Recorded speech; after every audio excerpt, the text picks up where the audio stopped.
New Zealand എന്ന രാജ്യം സ്വപ്നം കണ്ടു കഴിയുന്ന മിടുക്കന്മാരും മിടുക്കുകളാണോ നിങ്ങൾ? എങ്കിൽ ഈ വീഡിയോ നിങ്ങൾക്കുള്ളതാണ്. ഇനി ഞാൻ പറയാൻ പോകുന്ന 10 കാര്യങ്ങൾ, അധികം ആരും പറഞ്ഞിട്ടില്ലാത്ത, അധികം ആർക്കും അറിയാൻ മേലാത്ത 10 കാര്യങ്ങൾ. Stay tuned. Hello my dear friends, എല്ലാവർക്കും എൻ്റെ ഏറ്റവും ഒരു പുതിയ വീഡിയോയിലോട്ട് ഹാർദവമായ സ്വാഗതം. ആദ്യം തന്നെ എൻ്റെ എല്ലാ കൂട്ടുകാരോടും എൻ്റെ ഹൃദയം നിറഞ്ഞൊരു നന്ദി രേഖപ്പെടുത്തട്ടെ. വേറൊന്നുമല്ല, എൻ്റെ കഴിഞ്ഞ വീഡിയോയ്ക്ക്, അതായത് സാരിത്തുമ്പ് വീഡിയോയ്ക്ക് ഒരുപാട് നല്ല റെസ്പോൺസ് ആയിരുന്നു കേട്ടോ. ഏകദേശം 25,000 പേരോളം എൻ്റെ വീഡിയോ കണ്ടു. അതുപോലെ തന്നെ അവരെന്നെ ഒരുപാട് പേര് എന്നെ കോൺടാക്റ്റ് ചെയ്തു. അതുപോലെ എനിക്ക് മെസ്സേജുകൾ അയച്ചു, ഇൻബോക്സിൽ മെസ്സേജുകൾ അയച്ചു. എനിക്കറിയാവുന്ന പോലെ എല്ലാം ഞാൻ അവർക്ക് പറഞ്ഞു കൊടുത്തു. എല്ലാവരോടും താങ്ക് യു സോ മച്ച്. അപ്പോൾ അധികം ദീർഘിപ്പിച്ച് ചളവാക്കാതെ നമുക്ക് നേരെ കാര്യത്തിലോട്ട് കിടക്കാം. ഇനി ഞാൻ പറയാൻ പോകുന്ന 10 കാര്യങ്ങൾ ന്യൂസിലാൻഡിലോട്ട് വരാനിരിക്കുന്ന എൻ്റെ കൂട്ടുകാരായ മിടുക്കന്മാർക്കും മിടുക്കുകൾക്കും വേണ്ടിയിട്ടുള്ളതാണ്. അധികം ആരും പറഞ്ഞു കൊടുക്കാത്ത, അധികം ആർക്കും അറിയാത്ത ഈ 10 കാര്യങ്ങൾ നിങ്ങൾ അറിഞ്ഞു വെച്ചോ, നിങ്ങൾക്ക് ഉപകാരപ്പെടും. അപ്പോൾ ഒന്നാമത്തെ കാര്യം, അതിനും ഒരു കാര്യം പറഞ്ഞോട്ടെ. ഈ വീഡിയോയിൽ പറയാൻ പോകുന്ന ചില കാര്യങ്ങൾ ചിലർക്കൊക്കെ അറിയാവുന്നതായിരിക്കും. അവർക്കുള്ള വീഡിയോ അല്ലാട്ടെ ഇത്. നിങ്ങൾ പോയി ചായ കുടിച്ചിട്ട് വാ. അപ്പോൾ ഒന്നാമത്തെ കാര്യം, നിങ്ങൾ ന്യൂസിലാൻഡിലോട്ട് വരാനുള്ള വിസ അപേക്ഷിച്ചിട്ടിരിക്കുകയാണെങ്കിൽ നിങ്ങളെ ന്യൂസിലാൻഡ് ഇമിഗ്രേഷൻ ട്രാക്ക് ചെയ്യുന്നുണ്ട്. എങ്ങനെയാണെന്നല്ലേ, നിങ്ങളുടെ ഫേസ്ബുക്ക്, നിങ്ങളുടെ ഇൻസ്റ്റഗ്രാം, നിങ്ങളുടെ ടിക്ടോക്ക് എന്നിവയെല്ലാം അവർ ട്രാക്ക് ചെയ്യുന്നുണ്ട്. എന്തിനാണെന്നറിയോ? നിങ്ങളുടെ വ്യാജ ബന്ധങ്ങൾ, നിങ്ങളുടെ സോഷ്യൽ മീഡിയ ബാക്ക്ഗ്രൗണ്ടുകൾ, അതുപോലെ തന്നെ നിങ്ങൾ വിസയ്ക്ക് അപേക്ഷിക്കാനായിട്ട് പൊരുത്തപ്പെടാത്ത എന്തെങ്കിലും വിവരങ്ങൾ കൊടുത്തിട്ടുണ്ടോ എന്നിവയെല്ലാം അവർ ട്രാക്ക് ചെയ്യുന്നുണ്ട്. പേടിക്കണ്ട കേട്ടോ, നിങ്ങളുടെ പ്രൈവറ്റ് ചാറ്റൊന്നും അവർ ട്രാക്ക് ചെയ്യുന്നില്ല. അടുത്ത രണ്ടാമത്തെ കാര്യം, നിങ്ങൾ പാർട്ട്ണർഷിപ്പ് വിസയാണോ അപേക്ഷിക്കാൻ പോകുന്നത്? എങ്കിൽ പരക്കെ എല്ലാവരും പറഞ്ഞു നടക്കുന്നൊരു തെറ്റിദ്ധാരണയുണ്ട്. വേറെ ഒന്നുമല്ല, നിങ്ങൾ നിങ്ങളുടെ വാട്സപ്പ് ഹിസ്റ്ററി, നിങ്ങളുടെ വാട്സപ്പ് കോളുകൾ, നിങ്ങളുടെ കോൾ ഹിസ്റ്ററികൾ ഇവയെല്ലാം കൊടുക്കണമെന്ന് പറയുന്നുണ്ട്. അതൊരു പരിധി വരെ ശരിയാണ്. പക്ഷേ നമ്മുടെ റിലേഷനിൽ എന്തെങ്കിലും ജെന്യുവിനിറ്റിയിൽ എന്തെങ്കിലും സംശയം തോന്നുന്നുണ്ടെങ്കിൽ മാത്രമാണ് അവരത് പരിശോധിക്കുന്നുള്ളൂ.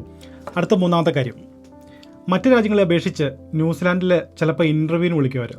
അതായത് വിസിറ്റർ വിസ, സ്റ്റുഡൻറ്റ് വിസ എന്നിവ അപേക്ഷിച്ചിരിക്കുന്നവരെ ചിലപ്പോൾ അവർ ഇൻ്റർവ്യൂവിന് വിളിക്കാറുണ്ട്. കാരണം വേറെ ഒന്നുമല്ല, സ്പഷ്ടമല്ലാത്ത ചില കാരണങ്ങൾ, യാത്രാ കാരണങ്ങൾ കൊണ്ടും അൺക്ലിയർ ആയിട്ടുള്ള ഫണ്ട്സ് കൊണ്ടും ട്രാവൽ ഹിസ്റ്ററി കുറവാണെങ്കിലും ചിലപ്പോൾ അവർ നമ്മളെ വിളിച്ച് ഇൻ്റർവ്യൂ ചെയ്യാൻ ചാൻസ് ഉണ്ട് കേട്ടോ. അടുത്ത നാലാമത്തെ കാര്യം, നിങ്ങൾക്കറിയാമോ, ന്യൂസിലാൻഡിൽ എന്തിനും ഇൻഡിപെൻഡൻസ് ഇഷ്ടപ്പെടുന്ന രാജ്യമാണ്. അതുപോലെ തന്നെ നിങ്ങളൊരു വിസയ്ക്ക് അപേക്ഷിക്കുകയാണെങ്കിൽ നിങ്ങളൊരു ഏജൻറ്റ് വഴി പോകാതെ നിങ്ങൾ സ്വയമായിട്ട് അപ്ലൈ ചെയ്യുകയാണെങ്കിൽ അതാണ് അവർ ഏറ്റവും കൂടുതൽ മുൻതൂക്കം തരുന്നത്. കാരണം അവർക്ക് ഇൻഡിപെൻഡൻസ് ഇഷ്ടമാണ്. അടുത്ത അഞ്ചാമത്തെ കാര്യം, പലർക്കുള്ളൊരു തെറ്റിദ്ധാരണയാണ്. അതായത് പോയിൻ്റ് കിട്ടിയാൽ PR നമുക്ക് കിട്ടുമെന്ന്. PR അസസ് ചെയ്യുമ്പോൾ അവർ മെയിനായിട്ട് നോക്കുന്നത് എന്താണെന്നറിയോ? അതായത് നമ്മുടെ സ്കിൽ ഷോർട്ടേജ്, നമ്മുടെ സാലറി ത്രഷോൾഡ്, ജോബ് റെലവൻസ്, അതുപോലെ തന്നെ ന്യൂസിലാൻഡിലെ എംപ്ലോയറിന് വേണ്ടിയിട്ടുള്ള റിക്വയർമെൻറ്റ്. ഇതാണ് അവർ മെയിനായിട്ട് നോക്കുന്നത്. പോയിൻ്റ് നോക്കുന്നത് ഇതിൻ്റെ ചെറിയൊരു ഭാഗം മാത്രമാണ് കേട്ടോ. അടുത്ത ആറാമത്തെ കാര്യം, നമുക്കെല്ലാവർക്കും അറിയാം, ഫണ്ട്സ്. നമ്മൾ വിസയ്ക്ക് അപ്ലൈ ചെയ്യുന്നതിന് മുമ്പ് നമ്മുടെ അക്കൗണ്ടിലോട്ട് ഒരു ഹ്യൂജ് എമൗണ്ട് കയറ്റിയിട്ട് നമ്മൾ വിസയ്ക്ക് അപ്ലൈ ചെയ്യാറാണ് പതിവ്. പക്ഷേ അതിനകത്ത് ചെറിയൊരു പ്രശ്നമുണ്ട് കേട്ടോ.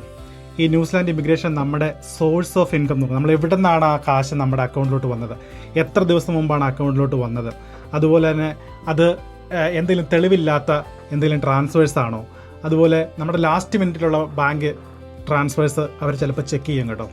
അപ്പോൾ നമ്മളത് സൂക്ഷിക്കണം. അടുത്ത ഏഴാമത്തെ കാര്യം, നിങ്ങളൊരു സ്റ്റുഡൻറ്റ് വിസയ്ക്കാണ് ന്യൂസിലാൻഡിലോട്ട് വരുന്നതെങ്കിൽ നിങ്ങൾ ഒരു കാര്യം പ്രത്യേകം ശ്രദ്ധിക്കണം. നിങ്ങൾ കോഴ്സ് എപ്പോഴും മാറ്റരുത്. ഒരു പ്രാവശ്യമൊക്കെ മാറ്റിക്കഴിഞ്ഞാൽ കുഴപ്പമില്ല. ഒന്നിലധികം പ്രാവശ്യം നമ്മൾ മാറ്റിക്കഴിഞ്ഞാൽ നമ്മുടെ ഇൻറ്റൻഷൻ ജെന്യൂൻ ഇല്ലെന്ന് അവർക്ക് സംശയം തോന്നും. അതുകൊണ്ട് ചിലപ്പോൾ നിങ്ങൾക്ക് പിന്നീട് വർക്ക് വിസ തരാനായിട്ട് അവർ വിസമ്മതിച്ചേക്കും. അതുകൊണ്ട് കോഴ്സ് എപ്പോഴും മാറ്റാതെ ഒരു കോഴ്സിൽ സ്റ്റിക്ക് ചെയ്തിരിക്കാൻ ശ്രമിക്കുക, അല്ലെങ്കിൽ പണി കിട്ടും കേട്ടോ. അടുത്ത എട്ടാമത്തെ കാര്യം, ഇവിടുത്തെ കിവി എക്സ്പീരിയൻസിനാണ് ഇന്ത്യയിലുള്ള എക്സ്പീരിയൻസിനേക്ക് ഞാൻ കൂടുതൽ വിലയുള്ളത്. നമ്മുടെ നാട്ടിൽ 10 വർഷം അല്ലെങ്കിൽ 20 വർഷം ജോലി ചെയ്തിട്ട് വന്നാലും നമുക്കിവിടെ എൻട്രി ലെവലായിരിക്കും ആദ്യമേ. എന്ന് പറഞ്ഞാൽ സാലറി കുറവൊന്നായിരിക്കില്ല കേട്ടോ. പക്ഷേ നിങ്ങൾക്ക് ഇവിടെയുള്ള എക്സ്പീരിയൻസിനാണ് അവർക്ക് ഏറ്റവും കൂടുതൽ മുൻതൂക്കം കൊടുക്കുന്നത്. നിങ്ങൾക്ക് എൻട്രി ലെവലായിരിക്കും, അതുപോലെ തന്നെ നിങ്ങൾക്ക് കാഷ്വൽ ഷിഫ്റ്റുകളായിരിക്കും, അങ്ങനെയുള്ള ചില കാര്യങ്ങളുണ്ട്. പക്ഷേ അതുകൊണ്ട് പേടിക്കേണ്ട കാര്യമൊന്നുമില്ല കേട്ടോ, നിങ്ങൾ ഓക്കെയാണ്. അടുത്ത 9ാമത്തെ കാര്യം വളരെ പ്രധാനപ്പെട്ടതാണ് കേട്ടോ. അതായത് ഇന്ത്യയിൽ നിന്ന് വരുന്ന ഡോക്യുമെൻറ്റുകൾ ന്യൂസിലാൻഡ് ഇമിഗ്രേഷൻ ശരിക്കും പരിശോധിക്കും. വേറെ ഒന്നുമല്ല, ഇന്ത്യയിൽ നിന്ന് ഒരുപാട് വ്യാജ സർട്ടിഫിക്കറ്റുകൾ ഇവിടെ വരാറുണ്ട്. അതുകൊണ്ട് സൂക്ഷിക്കണം. വ്യാജമായിട്ടുള്ള എന്തെങ്കിലും ഉണ്ടെങ്കിൽ അപ്പം തന്നെ എടുത്ത് മാറ്റിക്കോ. പ്രത്യേകിച്ച് നമ്മുടെ മാരേജ് സർട്ടിഫിക്കറ്റുകൾ, നമ്മുടെ ഡിഗ്രി സർട്ടിഫിക്കറ്റുകൾ, നമ്മുടെ വർക്ക് എക്സ്പീരിയൻസ്, ബർത്ത് സർട്ടിഫിക്കറ്റ്, ഇവയെല്ലാം നമ്മൾ വളരെ കറക്റ്റായിട്ടുള്ള ജെന്യൂൻ ആയിട്ടുള്ള സർട്ടിഫിക്കറ്റ് അയക്കണം. ഒരു പ്രാവശ്യം പിടിച്ചു കഴിഞ്ഞാൽ 5 വർഷം പോക്കാം. 5 വർഷത്തേക്ക് പിന്നെ നമുക്ക് അപ്ലൈ ചെയ്യാൻ പറ്റില്ല. അതുകൊണ്ട് സൂക്ഷിച്ചോ. അടുത്തത് 10ാമത്തെയും അവസാനത്തെയും, നിങ്ങൾ പാർട്ട്ണർ വിസയാണോ അപേക്ഷിക്കുന്നത് എങ്കിൽ സൂക്ഷിച്ചോ. ഇമിഗ്രേഷൻസ് ഭയങ്കര കർശനമായിട്ടുള്ള പരിശോധനയായിരിക്കും പാർട്ട്ണർ വിസയിലുള്ളത്. കാരണം വേറെ ഒന്നുമല്ല, ലോങ് ഡിസ്റ്റൻസ് ആയിട്ടുള്ള റിലേഷൻഷിപ്പ്. നമുക്കറിയാം നമ്മുടെ നാട്ടിലുള്ളവർ കൂടുതലും ലോങ് ഡിസ്റ്റൻസ് ആയിട്ടുള്ള റിലേഷൻസ് ആയിരിക്കും. കാരണം ഭർത്താവ് ചിലപ്പോൾ വെളിയിലായിരിക്കും ജോലി ചെയ്യുന്നത്, ഭാര്യ നാട്ടിലായിരിക്കും, അതല്ലെങ്കിൽ ഭാര്യ പുറത്തായിരിക്കും, ഭർത്താവ് നാട്ടിലായിരിക്കും. അപ്പോൾ കൂടുതലും ലോങ് ഡിസ്റ്റൻസ് ആയിട്ടുള്ള റിലേഷൻഷിപ്പാണ്. അപ്പോൾ അവരത് ശരിക്കും പരിശോധിക്കും. അടുത്ത കാരണം അറേഞ്ച്ഡ് മാരേജസ്. നമുക്കറിയാം നമ്മുടെ നാട്ടിൽ കൂടുതലും അറേഞ്ച്ഡ് മാരേജസ് ആണ് നടക്കുന്നത്. അതുകൊണ്ട് അവരത് കൂടുതൽ പരിശോധിക്കും.